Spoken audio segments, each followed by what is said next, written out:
Today we're going to be checking out real disturbing cases of actual Santa Claus killers. There are countless Christmas horror movies focused on killer Comment down below if Santas, you love Christmas. But maybe not so surprisingly, there I have love been Christmas. some real-life killer Santas out there. It's just In weird. this video, I'm going to tell you about the disturbing stories of a couple of them.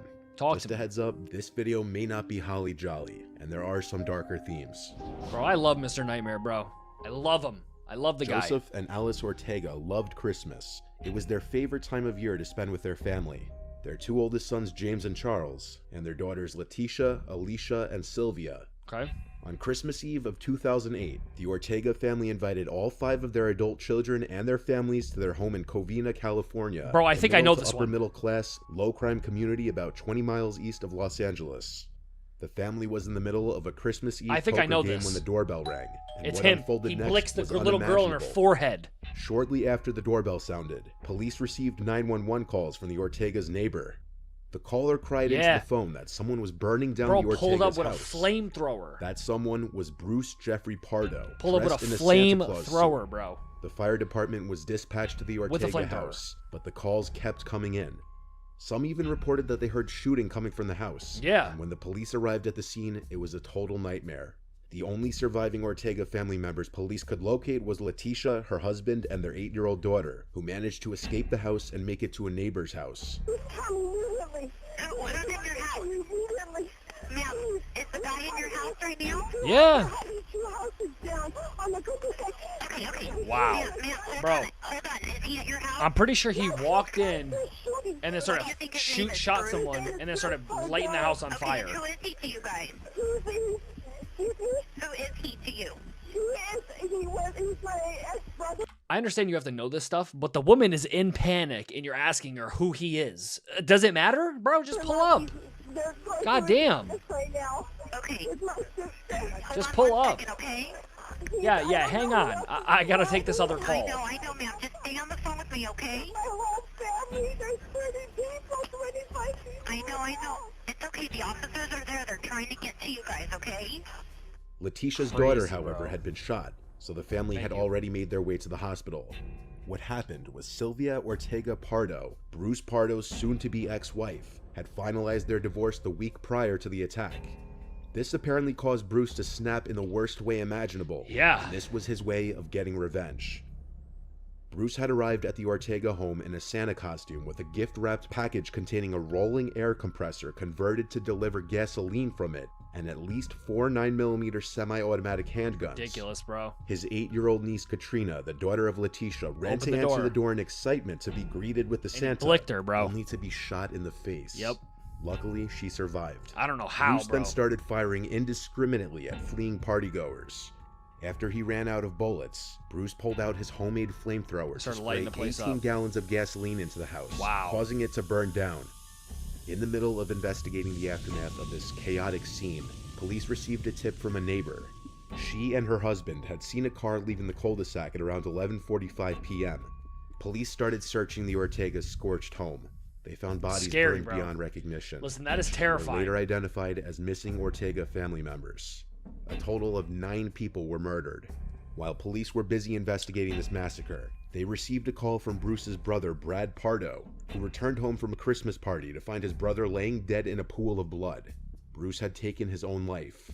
On Christmas Day, police interviewed Letitia, who said that despite the Santa Claus costume, beard, and hat, she could identify the shooter to be her sister's ex-husband, Bruce Pardo. Why does she seem so calm, Investigators then went back to Brad's house, where Bruce was found dead, and searched his car, which ended up being the same car the Ortega's neighbors had described seeing on their street after the murders. I think it blows up. Inside the vehicle, police found a Santa suit and thousands of rounds of ammunition. I'm pretty sure it blows up. The car had also been booby-trapped to explode once the Santa suit was removed. And though the vehicle exploded, no one was injured. That's crazy, bro. The autopsy of Bruce revealed third-degree burns on his hands and arms, and part of the Santa suit had melted onto his body. Police also found $17,000 in cash cling-wrapped on his legs inside a girdle. Yep. Police believed he didn't initially plan to kill himself. Around the same time, a man reported a suspicious car parked in front of his Pasadena home.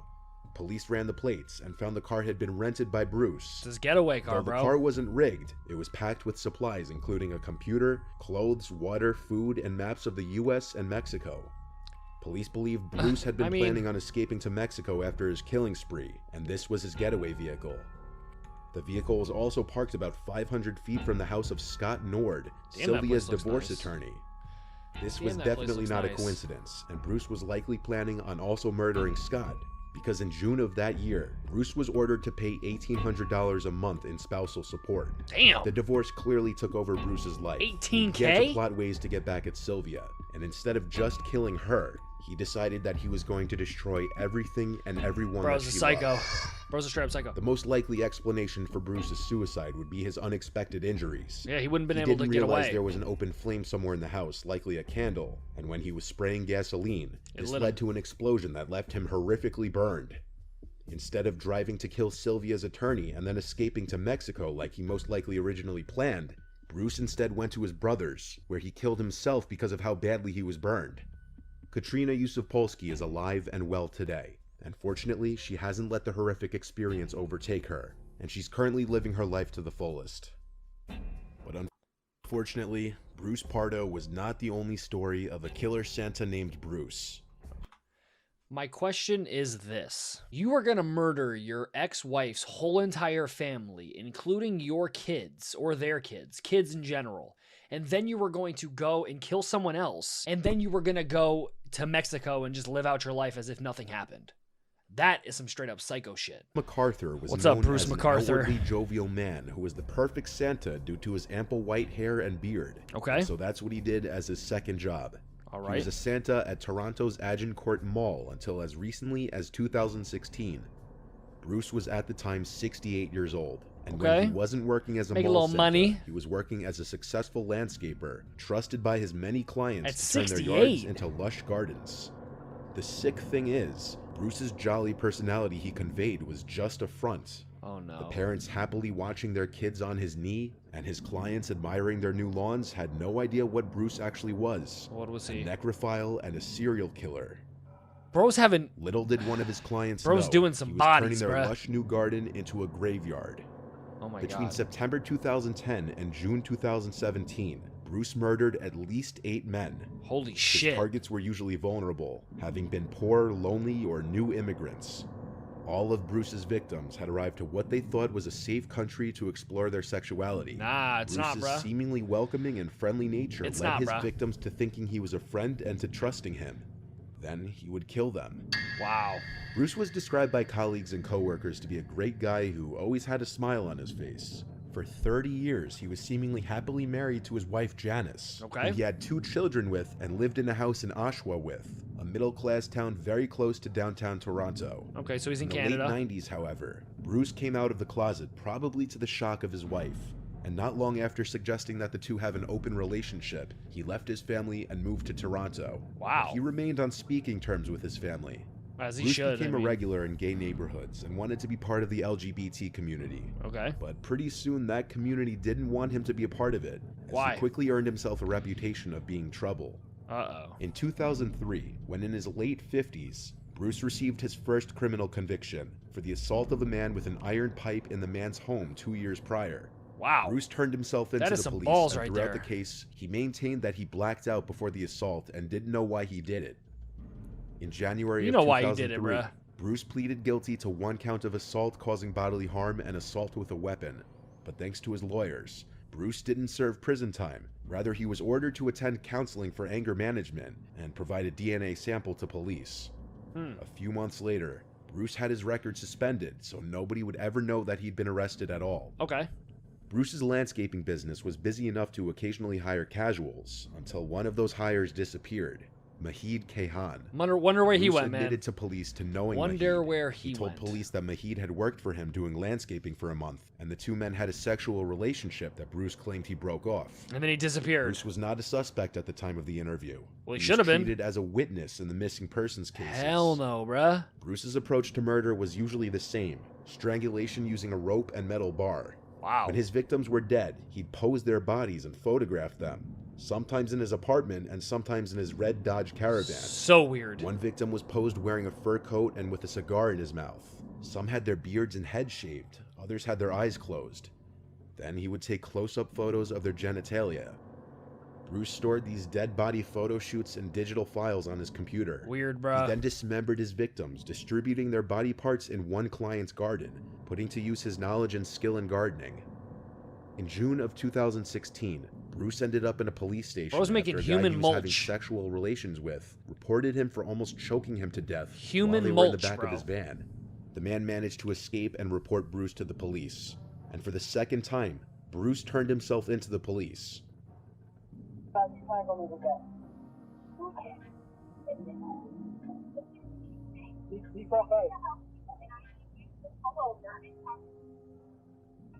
We're inside the guy's van. There's Bruce. Now for a while we try to make out once in a while. All of a sudden he grabbed me by the throat, threw me on behind my back. Grabbed me by the throat and tried to strangle me. The man who reported Bruce claimed they were hooking up in the back of his van when Bruce started choking him violently. The man claims he barely managed to escape. You gotta ask for that first, bro. By police, You gotta ask he played it first. off that he was asked by the man to choke him, that he liked it rough. And right now, you're under arrest. You were placed under arrest this evening for the offense of assault, okay? You've been brought here to 232 Division for the purposes of being investigated for that offense, okay? So, an allegation has been made against you, and this officer in just a moment is going to let you know exactly what that allegation is, okay? So the allegations are that around 6:30 p.m. this evening, you met up with a gentleman by the name of at the intersection of Bathurst and Finch. You choked the shit out of him, bruh. Of your involvement with him, there was an allegation made of an assault, which in choking was the allegation made, and that's basically why you're under arrest today for that assault. Okay. So, Hey, sir, he's if just you'd like chill. to provide us with your account of what occurred earlier this evening. Well, I met. We talked about going for dinner. He said he needed to take a shower, so I said I'd meet him at the Tim Hortons at Finch and Bathurst. And so he arrived, and we were going to have sex. And he suggested do it in the back of his truck, since it hadn't been used yet. It was a brand new truck. I said, well, there's more room in the back of my van. So we went to my van. Makes sense. So then I thought, okay, he likes it rough. So I put my hand to his So you just started throat. And choking the shit out of this guy, bro? just for a few seconds, because before that, he's very strong. He just completely turned around and grabbed me by the throat. He said, now I'm going to show you what I'm going to do to you. And he had me by the throat to the point that I couldn't breathe. So I put my hands like up in the air, like surrender, because I couldn't talk. And that's when he finally let go. And then he jumped out of the car. He said, I don't want to see you again. Sounds like bullshit to me. Anything like this ever happened before where things got No. out of hand? No. Not like that. No, not that quickly, or not just like that. Okay, things have never gotten violent? No. Except the like 5 people he's killed so far. I thought he liked it rough. Police believed Clearly he Bruce's didn't. story, and the case was dropped. Wow. On June 26, 2017, Andrew Kinsman disappeared, and this was the start of Bruce's downfall. Andrew was different from Bruce's other victims. Andrew was well known and liked among Toronto's church and gay community. And then you He was killed the him, caretaker bruh. of his apartment building in Cabbagetown. His disappearance following Toronto's Gay Pride Parade was quickly noticed, and within days, posters of his face were seen all over town. Andrew had become the latest addition to the disturbing disappearances of gay men that had been plaguing the community for years. Damn, bro was Andrew's friends and 6'4". colleagues knew he was Tall as interested in fuck. true crime and serial killers. A colleague noted that he had an occasional hookup with a man very into the psychology of serial killers and how they functioned. When police searched Andrew's apartment, they found computer files on the serial killer and necrophile Dennis Nilsen, otherwise known as the Kindly Killer. Dennis Nilsen's methods of murder were eerily similar to those of Bruce. They also found a documentary on U.S. serial killer John Wayne Gacy and 10 pictures of Bruce taken on September 11, 2010, using Andrew's camera. You're The caught, name my boy. Bruce was also scribbled You're on caught, my Andrew's boy. calendar, eerily Sorry. coincidentally for the day he disappeared. It's You're caught. possible Andrew suspected Bruce was a killer and was doing his own investigation. And he got caught Police up. discovered CCTV footage showing Andrew getting into Bruce's red 2004 Dodge Caravan. They finally had a suspect. Wow. In September of 2017, while Bruce was under surveillance, police took a coffee cup he discarded in the trash to obtain a sample of his DNA. 2 months later, Bruce dumped his caravan at a scrapyard, which was seized by the police and forensically examined. They found blood and semen connecting multiple victims to Bruce, including Andrew Kinsman and another victim, Salim Essen. This evidence allowed police to obtain a warrant to enter Bruce's home covertly without him being there. And then they found some crazy shit. Forensic experts discovered photographs of Andrew and Salim on his computer, taken after both men were dead. Dead, bro. Timing of this discovery was impeccable, because Bruce was likely about to commit another murder. The next day, police witnessed a younger man arrive at Bruce's apartment building in Toronto. The man was likely to be Bruce's next victim.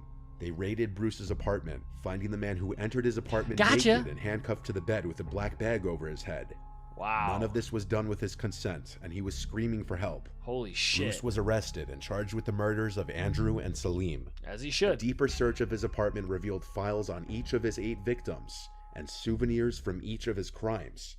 They included ropes and a metal bar used in the strangulations, jewelry from multiple victims, and a notebook from Salim. They also found a file he'd already prepared for the man they'd saved, confirming that he was close to having the same fate as the other 8 known victims. Wow. Police checked 75 properties that Bruce had worked on, and at one client's property in Leaside, they found body parts from the 8 victims in large planter boxes and an adjacent ravine. Karen Fraser, all the 8 of them? homeowner, was shocked and stated that Bruce was the best friend, neighbor, relative anyone could want. A similar description Clearly many not. others used for him Clearly in the not. past. But one major question still stands. Bro, were there 8? only 8 victims? Bruce entered a guilty plea early in court proceedings, but showed no sign of remorse. He was given a life sentence on each murder charge. Between 1975 and 1978, 14 men from Toronto's gay community were murdered. The method of killings varied, including beating, strangulation, and stabbing. Holy shit. Police solved around half of the cases, but the rest remain cold cases. It seemed likely that Bruce was somehow linked to these other murders. For a seemingly jolly mall Santa to be capable of such atrocities makes you realize you never really know what kind of person somebody actually can be behind closed doors. I'm shook, bro.